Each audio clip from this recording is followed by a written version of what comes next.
Hello everyone, and welcome back to another album ranking video. In anticipation for Kendrick's next album, I thought it'd be good to sort of rank up the Kendrick content, just because I know everybody's so hyped, and I mean, I became a Kendrick fan in 2018, so that was a year after he released Damn. So literally, I've been waiting this entire time for something new from Kendrick, and he's just been completely silent. All we've got is like these sort of features and like the Black Panther soundtrack, which we'll get into later. But I just thought it'd be good to sort of take a look back at Kendrick's past career, his past albums, and sort of judge his progression, how far he's come as an artist, and where his next album may take us. As you can see, we have most of the albums here, apart from Overly Dedicated. People class that more as a compilation album, and I can see why, but I don't know why the Black Panther soundtrack is there as well then, because that really is a compilation album. But anyway, I listened to Overly Dedicated recently, and it's nothing special. There's a couple good tracks on there, specifically ones like Cut You Off, Barbed Wire,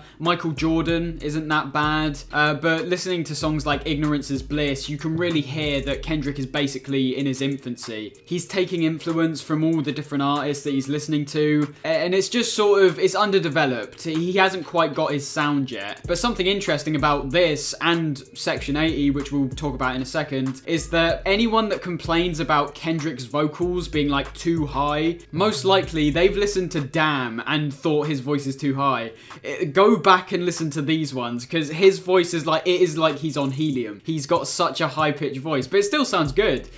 All the tone, his vocal delivery is still there. It's punchy, even back then. So Overly Dedicated, I'll put it in here.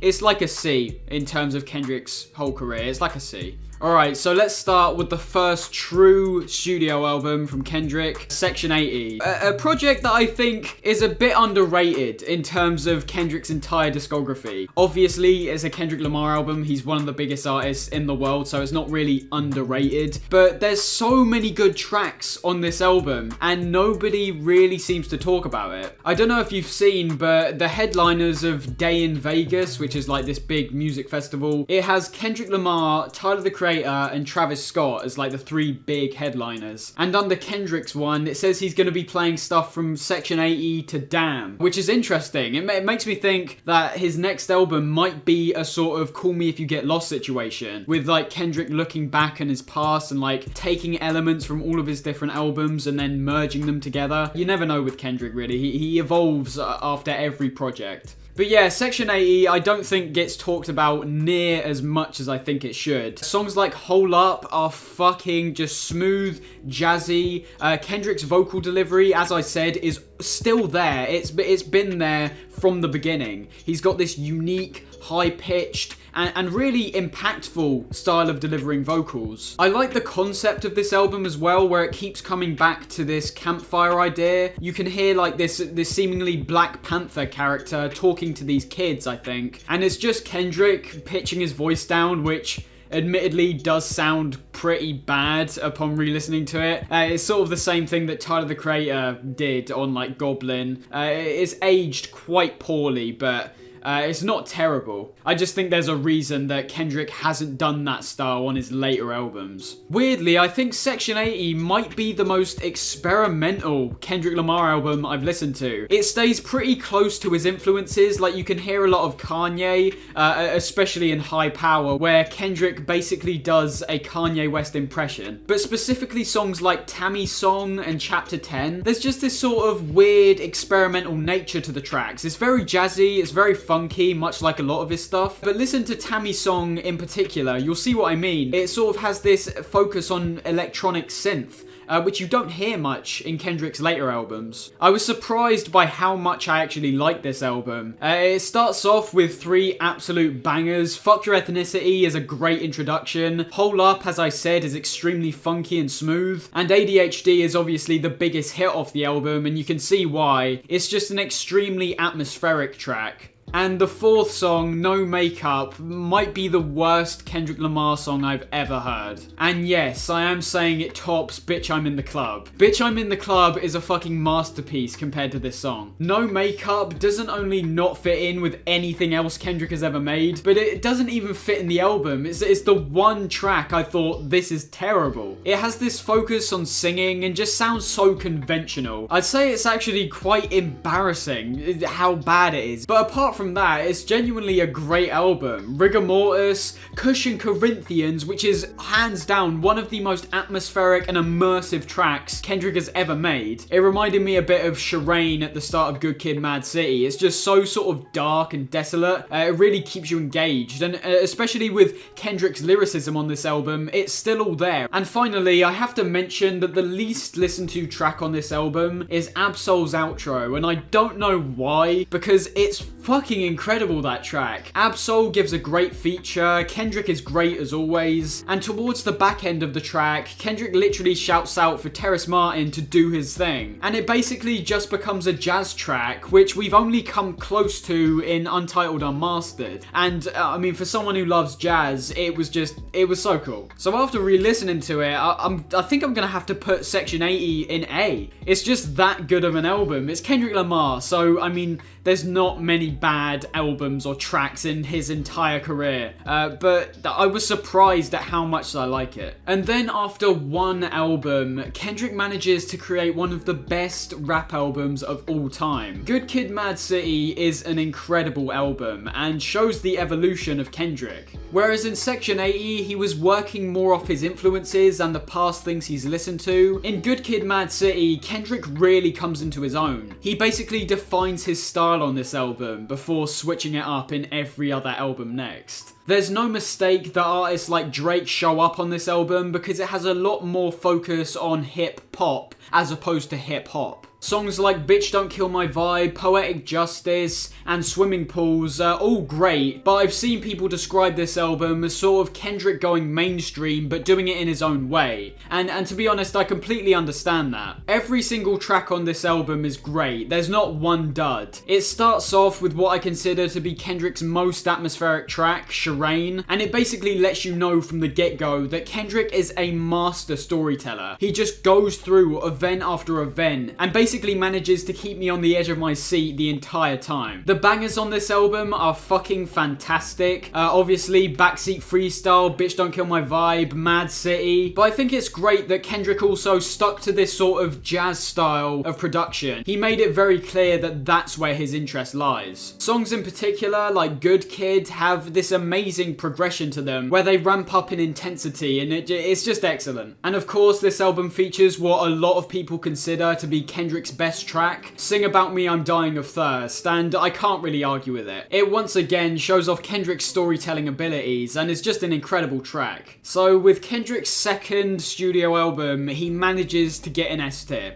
He's a fucking genius. And then, when you think he can't get any better, he releases To Pimp A Butterfly in 2015, my favourite album of all time. It's almost like all of the influences from his past work merged into Pimp A Butterfly. It is a masterpiece of an album. The more hip-pop sound is sort of gone from this album, with Kendrick deciding to take a larger focus on the jazz side of things. Of course, producers like Terrace Martin and Thundercat had a big influence on this album, and you can pretty much hear that from start to finish. The key word that comes to mind when I think of this album is intelligent. When you listen to Kendrick rap on these tracks, he's not just saying surface level stuff. It's almost like every single lyric has a huge amount of meaning. And of course, you can tell by my 4-hour explanation of the album, there is a lot to discover with this album. Despite jazz being the main genre that it follows, there are also elements of like psychedelia which are introduced on tracks like These Walls, and also some more neo-soul influences on tracks like Complexion. I think you can really tell with this album that Kendrick sort of came into his own. It's almost like he had no fear at this point. He was gonna do what he wanted because he thought it sounded good, and that just led to one of the most experimental and amazing rap albums I've ever heard. Particularly tracks like You and For Free, it's just something you would never hear on any other rap album. It's just so experimental, but also seems to work work within the conventions that his fans are used to. It's undeniable how much this album impacted me. Songs like How Much a Dollar Cost and The Blacker the Berry really let you know that Kendrick has something to say. He wants to make a movement. He's not happy with how the black community are being treated. And it's all done in such an intelligent way where you believe everything he's saying. I don't doubt that you can look through this album and look at the lyrics and learn about sort of American culture and American history and how black people were treated in a much more interesting way than just looking at a textbook. I'm pretty sure as well they might be teaching To Pimp a Butterfly in like certain American schools, and I don't think that's a bad idea at all. People have obviously looked at this album and thought, this guy knows what he's talking about. He's not trying to make up anything or promote a certain message. Kendrick on this album is basically saying his piece and just saying this is how it is, and that is the best thing you can do as an artist.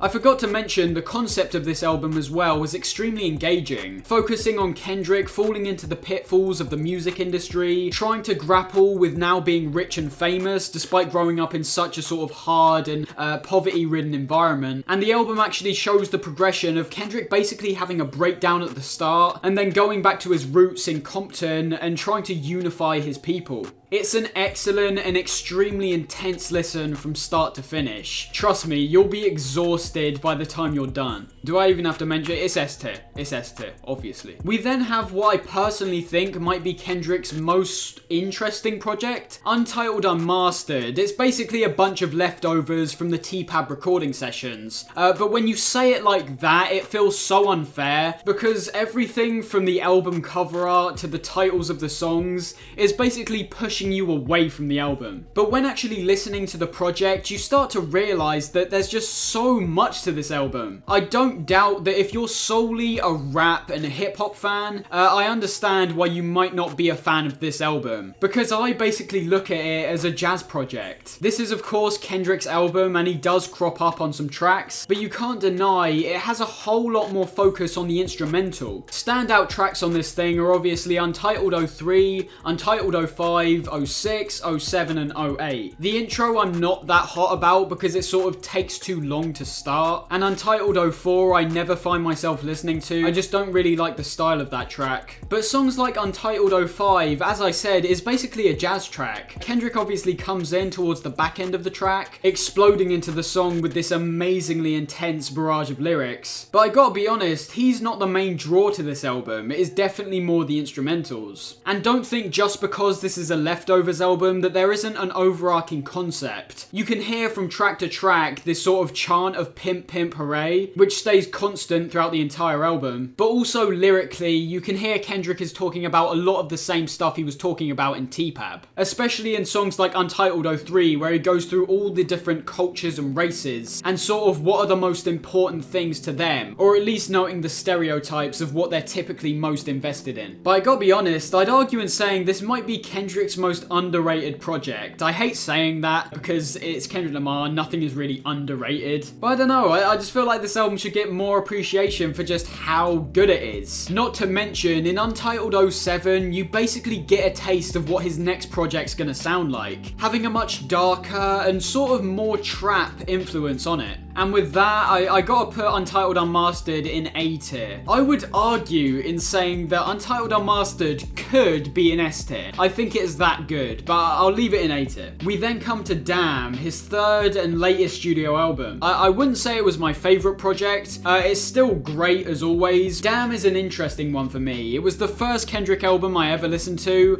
and the first time I listened to it, it completely blew my mind. But upon not only discovering more of Kendrick's music, but also listening to it as the years have gone by, I gotta be honest, I'm not as hot on Damn as I am with his other projects. It might be a bit controversial, and especially because it's his most commercially successful album, but everything in the album is technically still amazing. I think it's just the style that I don't agree with. No matter what, you've got to appreciate that on this album, Kendrick evolves again. He changed from Good Kid to T-Pab, and now he changed from T-Pab into Damn, which is just insane. It's such a huge jump off from his last albums. As I said with Untitled 07, it takes a larger emphasis on sort of trap influences. The jazziness and soul influence is still still there, but you can tell by songs like DNA and XXX that Kendrick's going for the more beat-slapping, hard production. As I think I already said in my Damn analysis series, I don't think Kendrick on this album was trying to do what he was trying to do on T-Pab. And what I mean by that is I think there's a lot less to dive into within the lyrics. Everything is still extremely intelligent and the message is still very clear. Much like T-Pab, it's quite introspective and focusing on his race and his community. But in terms of the actual lyrics, I think they're a lot more blunt and less nuanced than T-Pab. And to be honest, I completely understand why. I mean, look at the album cover, it's called Damn. Looking at all the titles, they're in big capital letters, basically saying, this is how I feel, basically. And I understand why Kendrick wanted to be more blunt with this album. It basically all spawns out of the Geraldo Rivera Fox News clip at the start, which I personally think is particularly genius. It's basically saying, this is how you see me, fine then, I'll feed into that. In terms of the actual tracks on this album, it's the only album since Section 80 where there were actual songs that I didn't like. And unlike Section 80, there's a lot more songs where I either don't get phased at all, I just don't think they're anything, or I actually don't like them. It's undeniable that songs like DNA, Duckworth, XXX, and especially Fear, which I gotta be honest, might be my favourite Kendrick track in his entire career. All of those tracks I think are fucking genius. Maybe cut out the end bit of XXX, it's alright, but you know, sort of kills the track a bit. Oh, and Lust, I fucking love Lust. I love when the beat actually comes in and you hear the smack of the snare drum. That is such a good track. And of course, with this album came Kendrick's biggest hit of all time, Humble. And I gotta be honest, I'm not one of those people who says, oh, this track is bad because it's overplayed. I still think Humble is a really good track and really catchy. Although I gotta be honest, it does stand out as one of the weirdest tracks on the album. I don't think it fits particularly well with any of the other tracks on the album, but it's still a good song. And of course, there's also a few tracks that I don't really like Loyalty, Love, God. And I gotta be honest, I'm not that fussed about Ya either. It feels too short. The most I can say about those tracks is they're at least listenable. They're not so bad that I just want to turn them off, but they're nowhere near the level of Kendrick's other stuff and a lot of the other stuff on this album. I think the storytelling on Fear and Duckworth is some of the best Kendrick has ever done. Those two songs are two of my favorites in his entire career. They're just so excellent. Duckworth in particular has an incredible beat to it, and I love how it switches up as it progresses. But yeah, I gotta be honest, Damn is the most interesting one, but if I've got to be real with this tier list, I think as time has gone on, the effect of Damn has sort of waned on me. As I said, the first time I listened to it, it was so impactful. I thought it was fucking amazing. And despite me still thinking it's great, it's one of the only Kendrick albums where I've listened to it, and I've actively started getting a bit sick of it. It feels so harsh saying that, especially because all of his albums are fucking genius. It's just, it's not up to par with T-Pab and Good Kid, basically. It's not S tier. And I gotta be honest, I don't think it's even up to par with Section 80 or Untitled Unmastered. I think I'm gonna have to put Damn in B tier. I know Kendrick listed this as his personal favourite of his entire discography, but you've gotta remember, he was basically promoting the album. It would be weird if he released a new album and said,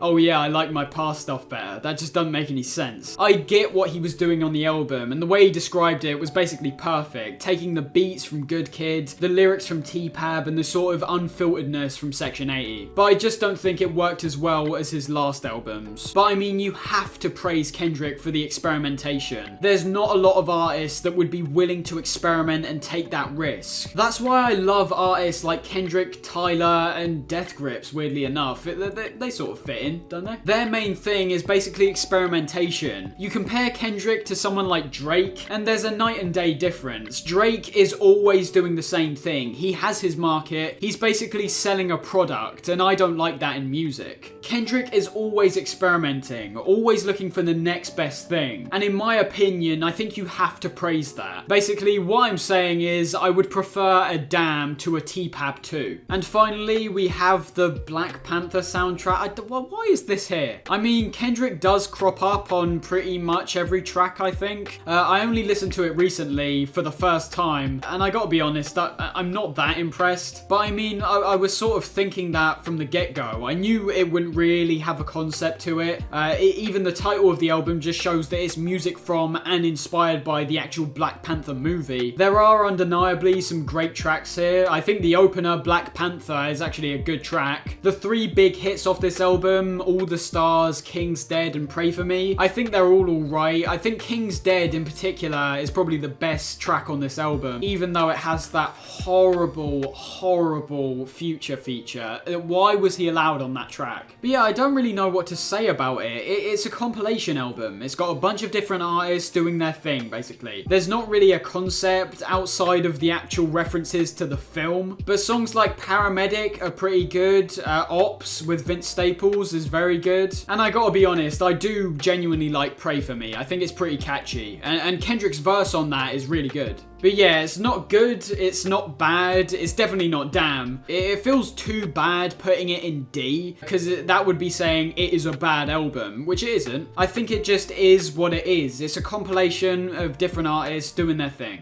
And that leaves us with my tier list. I bet this is gonna piss some people off, wink wink, damn. But thinking about it, I think I'm happy with it. I am dying to push Untitled Unmastered into S tier, but I don't think I can really. There's a couple tracks on there where, you know, I think they go on for too long, like the start of Untitled 01 and the ending of 07. But yeah, I think I'm happy with it. I mean, Overly Dedicated isn't really anything. No one really acknowledges that for some reason. But I'd say it goes alongside Black Panther. It's okay. It's a compilation album. What can you do? And obviously, the one album we don't have here is the album that Kendrick is going to release next, which I'm sure you've seen. He's updated his Spotify profile picture. It looks like he's ramping up for this next big release, and I am so fucking excited. Obviously, if you've listened to Baby Keem and his new album, you know Kendrick appears on Family Ties and Range Brothers, fucking top of the morning. And I'm not just saying it for the sake of it, but you can tell Kendrick has genuinely switched up his style again. And I'd argue in saying that his vocal delivery is a lot more similar to how he delivered vocals on Section 80. It sounds so raw and unhinged, especially in Family Ties. The flow and delivery he has on that track is fucking incredible as well. I'm so hyped for this next project. Anyway, that's a topic for a different video. And that was the video. If you guys enjoyed, make sure to subscribe with notifications on so you know whenever I upload. Like the video, share it to someone you know, and let me know your thoughts of my tier list in the comments below. And also let me know how you would rank these albums. Anyways, hope you guys enjoyed, and I'll see you in the next one.